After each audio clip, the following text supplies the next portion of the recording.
day. Hey, what's up, champions? Donnie Bovine here, CEO and founder of Success Champions Networking, author of Endless Stream of Referrals, and the founder of the Badass Business Summit. This year, I'm excited. We're bringing the Badass Business Summit back to Fort Worth, Texas, September 22nd through the 24th, and this is going to be an event like no other. 23 amazing speakers all around the idea of business development, business growth, and how to scale your business. Networking at a level that you have never seen before. Attendees last year said this is the best business conference and event they have ever attended. You will walk away with actionable insight, tangible things that you can use in your business. This isn't a conference where you're going to come and just leave with pages and pages of notes and never implement. You will be taking actions during the event, working on your business so you can build to business freedom that you set out to create here through everything. You're going to grow your business with amazing get shit done individuals that will inspire you to go bigger and louder. So the Badass Business Summit takes place live in Fort Worth, Texas, September 22nd through the 24th. We have one goal and mission to get you in the right mindset and giving you the skills that allow you to grow and ultimately scale your business. It is the one business growth event you can't afford to miss.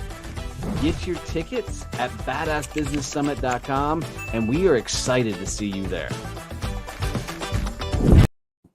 All right, now we can do it. Love it. Too funny. Totally forgot to hit the little video thing, my doodad. Hey, Sean, what's up, brother? So for those who don't know, Donnie Bovine, CEO and founder of Success Champions Networking and all kinds of fun stuff. And I'm hanging out with the wonderful and amazing Miss Melanie Booher. And we're going to be talking about the summit, all the things she's into, what she's speaking out about at the summit. And guys, I can tell you right now, we're freaking 15 days away from the summit, and I am absolutely stoked. So, Miss Melanie, why don't you introduce yourself, tell the world who the hell you are, and we'll go from there. Thank you so much, Johnny. Glad to be here. So excited about the summit. And by the way, that's how I found you originally, was finding out about the summit. So way excited. Wow. Yeah. My business is in, somebody starts to say I'm a human resource person, then I have to reel that back in because that's not how I should lead, right? People don't always love HR people. I am the president of People First, and my company is a culture company, which is what we do, create great cultures. People don't want to work for jerks. I like to say that often. And we help with all kinds of, yes, it happens to be human resource projects, but we're humans and we're trying to kind of put the human back into HR a little bit as well. So love it. One of my things I've always enjoyed about you is you were one of the most confident, strong, and most powerful women I've met in my life, girl. You don't fuck around, and I've always enjoyed that about you. Thank you, sir. Where does that come from? I mean, is that upbringing? Is that what? It is upbringing. I would say apple doesn't fall far from the tree. So I think I get a lot of it from mom and dad, who happen to have been teachers. And dad went on to be a principal, those kinds of things. But yeah, I think it's upbringing. It's, building into me as a person. They encouraged me to go into business. They didn't really say what avenue of business. And I just took it and ran with it. There was no one to compare myself to, right? The sky was the limit. But I mean, if anybody would have said specifically, tried to tell you to do anything, it wouldn't have went well. No, it probably wouldn't have. It probably wouldn't have went well. My husband still says that today. I can hear him saying, honey, just because I'm not doing it your way doesn't mean I'm not trying to get something done. And I'm like, oh, bless his heart. So that's sweet. I think that just summed up a lot of my life. I love it. Too damn funny. You've really stepped in, not with just the summit. Hey, Casey, good to see you, brother. Not with just the summit, but with the Success Champions Networking and the things we're doing. So it's been really cool having you along for the ride and on this journey, and, challenging and pushing us to go bigger with all the things we're doing. But it's also been fun watching you be a leader out through Ohio and really getting people to lean into you. I always tell people that I don't necessarily want all the circle of influence in my life. I want the GSDs to get shit done. Individuals that, a circle of influence, they know everybody in town, but the GSDs, man, people know them, and you're just one of those people. So it's been fun to be around. So not only, running a business, is this kind of leadership tact? I mean, is that something that's always been ingrained in you, or is that a learned skill? Yeah, I kind of laugh because I just take a real interest in people, for good, bad, and indifferent. In high school, I laughingly say, I won the most spirited award. And it's kind of been a joke in my whole life. Like, I wasn't a cheerleader, right? But I was all in for, whatever it was, attending the games, every game. Even here at my local community now, right? I bought the season pass so I can attend any game that I want because I get into that stuff, right? I want to support the community, the kids, like all that kind of stuff. So yeah, I think that has followed me. And I don't know, I don't ever walk into a room and think that there's strangers there, right? Like I walk Right. in and it's like, these are my next friends and acquaintances. And that's how I've approached just growing my business. And for a long time, we call it unicorn sales, if you will, because there aren't a lot of HR people who can also sell. Like those two things don't really exist. Like you're really good at like the people and process type, or you love and I see it as solving problems. So anyways, to kind of make a roundabout story, that's what I've just found success in that. Like, how can I talk to people? How can I solve their problem? And to be honest, most people's problems in their businesses lie with the people stuff. That's what's keeping them up at night. And so if I can come in and kind of say, hey, what kind of new lens can we put on that? How can we help you think of it differently? That's a great entry point for me to start talking with people about how we help solve their work problems. Yeah, I love that. I mean, I honestly don't think most entrepreneurs, most business owners, especially starting out, even look at thing like culture. They're like, let's just build this thing. And so there's no real vision they're trying to accomplish. So as they're trying to put everything together, at some point they look up and they've got, 5, 10, 20, employees, and they haven't even thought about, the culture side of things. Hold on. Sean says HR that can sell is external recruiters or business development in external recruiting. Yeah, that's how most people think of it. And they only think of it tied to recruiting though, right? And HR has lots of other facets. So the legal side, we're having to do compensation projects and the handbooks. And when we talk culture though, so we can kind of dive into that a little bit too. You just mentioned and you said, how do you even do that? How do you even start a business consulting in culture? Well, I had people say to me early on, I remember lunch vividly with a woman who happened to be a baby boomer, so a little older than myself. And she said, you're never going to make any money. And I kind of looked at her and smiled and I said, well, you're not my target market. Like I love that. there's a little bit of, paving the path, doing things the way they've never been done before. People are expecting that coming out of COVID. We cannot continue to do what we've always done, right? And expect different results. So one of the coolest things, and definitely be talking about this at the summit a little bit as well. So not only do I have my book that I wrote, people write books. That's cool. I know. Again, I don't mean to say that dismissively. I read your book, Donnie. Oh, wait, look, I have it right here. I have your Look book. at this. Oh, she's even got markers in there. I love it. I love it. I'm reading. Okay. So I'm not saying that's dismissively. Actually, less than like 1% of the population writes books. But we're taking it to that next level. We're trying to give people tools to solve their culture issues because most people feel like they're culture experts. They feel like, hey, I can trust my gut, not culture. They're people experts. So they're happy to trust their gut and say, I can solve this. I don't need special training. And what we're actually finding is less than 10% of organizations have a written culture plan or a written people plan, even though they say it's wildly important and it definitely impacts the bottom line. Scale of 1 to 5, again, survey that we did, it was a 4.8 out of 5, really important to driving the bottom line in their organization. But when we followed up with, well, how many of you have an actual plan? It was less than 10%. So as smart business people, we know there's a huge gap. They absolutely have a financial plan. They have a marketing plan. They have a strategy plan, nearly 100% in all those, but they're not planning for people and culture. And that's where I think there's a gap.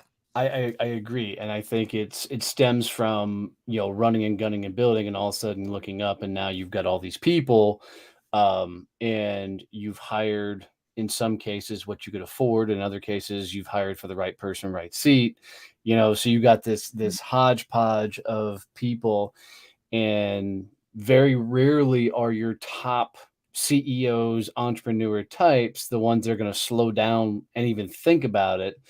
And it's usually an afterthought thing. So, how do people, set themselves up really early in the game to try and get culture right? Yeah. So start having those conversations early. And you just use the word game. So you're setting me up for success there, right? We encourage leaders as soon as you're hiring, as soon as you have, a team of 5, we work with small businesses, mostly small to mid-sized businesses. You have to start having those conversations. What do we stand for? What does success look like here? What behaviors are acceptable? What's not acceptable? And I'm looking at Sean's comments Yeah. here, right? I love what he's saying. People didn't plan for DE&I, right? Diversity was just kind of a, let's wing it. Do you look different than me? Let's just hope that happens. Well, what we're saying is you have to build that into your overall plan. So not only how you hire, but then how you treat people. And that doesn't matter your skin color, right? Or your Right. upbringing or whatever.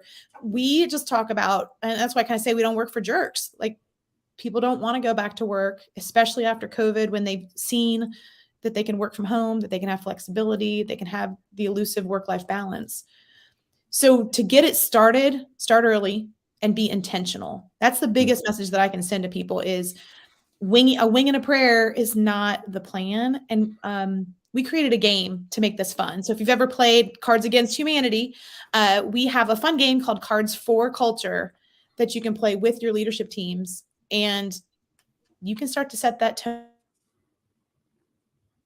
Oops, looks like we had a connection error. Right away. Oh, there you are. I think you're back. Sorry, I'm here. I think you're back. No Storming. worries. It's storming in Ohio. I think that might be what was happening there. Sorry. All good. But you were just finishing up telling what Cards Against, I almost said Cards Against Humanity, which is what it's kind of based on. But tell them again what the card game is. Yes. So, well, it came out of that. My husband and I were playing during COVID, having a beverage, playing Cards Against Humanity with some people. And later that night, we had the conversation of how can we make culture sticky like that, make it fun, make it engaging. I think it already is, but people didn't know how to buy culture from my team, from me, right? And so by giving them some of these tools and the game itself, we sit down with typically the leadership team and help them define what they want their culture to be, what behaviors are acceptable for it to be a good culture. And then we take it the step further, which is, okay, now that we've defined it, bigger than just pretty words on the wall, what are the behaviors we want to see? And then we help tell them how to, or create ways to bring it to life, right? How do we get it out there and make it part of our habits? So we don't have to stop. We can't stop and think about it. It's just got to be, it's what we do. It's just how we do business. It's part of our everyday, language and our actions. It's fascinating for me is I grew up in a space of dog eat dog, right? Corporate America. Every corporate gig I had, it was rise to the top, get to the top as fast as you freaking possible. Don't worry about who you eat along the way, and, flash that over to later years. I've never been a part of a company that's even thought about or used the word culture ever. So when I hear culture, I think of Google and slides and gaming and all this ping pong tables and all of that. And I'm hearing a lot of chatter recently, like that's not culture.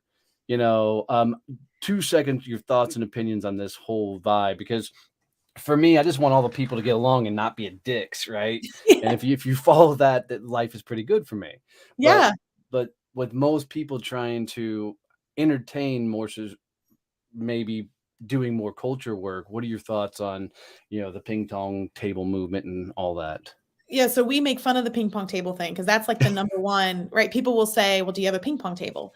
But what we found is that they might have a ping pong table, but their leadership team rolls their eyes every time someone goes to play ping pong. And it's like, well, that's not the culture that you want, right? Like it can't be oh my gosh, they're playing ping pong again. So what we actually say, and I kind of have my Thrive model here. So we give this away for free on our website. This is a model. It's a tree. This is a written plan. So companies can take this and go. They don't need me. They can do it for free. The world would be a happier place if everyone focused on culture. But in this, we talk about starting at the roots, right? You build out a foundation and then you get up into the branches, and that's how you become a best place to work. So in those roots, Donnie, that's where like the ping pong tables are, right? The happy hours, we all like to drink. But when you stop and really invest and have like an engagement committee and you ask people, well, what is it you really want? That's how you move up into the branches. So simple example, I worked for a design firm and my team wanted architectural tours of Cincinnati. That's what built into them. That lit their design, creative fires. They still want to have a happy hour, drink while they did it probably, right? But like they needed that build into their creative side. And we did that. We went blacksmithing because again, we were building into them as people, not just having a drink. It was the experience. So customizing it, listening to what they need. People will say, well, that's going to cost a lot of money. And to which I would say, find the ones that don't cost a lot of money. To this day, one of our favorite events was we would have what we called Water Bar Wednesday. It was like the modern day equivalent of meeting around the water cooler, but we would bring in like one of those water pitchers you'd use at a party that has a little spigot, and it would be water and we would infuse it with a different flavor every week. So I think my least favorite was jalapeno strawberry water. And it sounds so silly and simple, but it was like the cost of some fruit and vegetables. The whole team loved it. We talked about it. It became like this team bonding for water. And we're like, that was like a hydration, maybe get healthy, whatever we wanted to call it. But how simple was that, right? And it was just something fun to do and made our modern day, again, equivalent of talking at the water cooler. It really kind of made it more fun. That's awesome. And I think that's a lot of it. It is, you hear the people, say pour into your clients, pour into your prospects, but I think it's hugely important to pour into your people as well. Absolutely. So I can tell you, I'm stoked to have you on the stage, to have your energy, have your vibe there. Will really be helping us kick it up a notch. It will be an exciting damn time. So guys, if you haven't got your tickets yet, there's literally less than 10 tickets left to the event. So, which is really exciting. Hellacious time, lots of high energy, tons of networking, and a fantastic way to network and get around just a whole bunch of badasses that are really going for business growth and scaling their business. So if you haven't, get your butts over to badassbusinesssummit.com. Come hang out with us, and we will be completely stoked to sit side by side with you as we learn and grow. And that's my other favorite thing, is that the summit, guys, these speakers aren't flying in and flying out. They're coming in as participants at the summit as well, sitting right alongside. So they're learning right there with you. So September 22nd through the 24th here in Fort Worth, Texas, guys. Love to see you. Get your butts here. Thanks, Mel. And video. Hey, what's up, champions? Donnie Booher here, CEO and founder of Success Champions Networking, author of Endless Stream of Referrals, and the founder of the Badass Business Summit. This year, I'm excited. We're bringing the Badass Business Summit back to Fort Worth, Texas, September 22nd through the 24th, and this is going to be an event like no other. 23 amazing speakers all around the idea of business development, business growth, and how to scale your business. Networking at a level that you have never seen before. Attendees last year said this is the best business conference and event they have ever attended. You will walk away with actionable insight, tangible things that you can use in your business. This isn't a conference where you're going to come and just leave with pages and pages of notes and never implement. You will be taking actions during the event, working on your business so you can build to business freedom that you set out to create here through everything. You're going to grow your business with amazing get shit done individuals that will inspire you to go bigger and louder. So the Badass Business Summit takes place live in Fort Worth, Texas, September 22nd through the 24th. We have one goal and mission: to get you in the right mindset and giving you the skills that allow you to grow and ultimately scale your business. It is the one business growth event you can't afford to miss. Get your tickets at badassbusinesssummit.com, and we are excited to see you there.